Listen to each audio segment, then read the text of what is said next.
You ask Tiger to solve. This deals with linear equations with one unknown. The final result is x equals 13. Let's solve it step by step. Simplify the expression. Group like terms.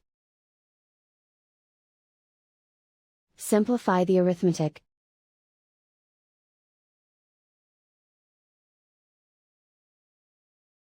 Group all constants on the right side of the equation. Subtract 11 from both sides. Simplify the arithmetic.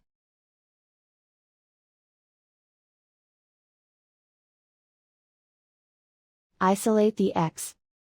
Divide both sides by -2.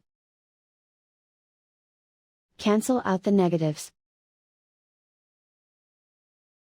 Simplify the fraction. Cancel out the negatives. Find the greatest common factor of the numerator and denominator.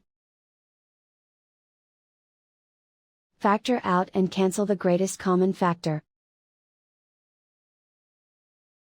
And so the final result is x equals 13.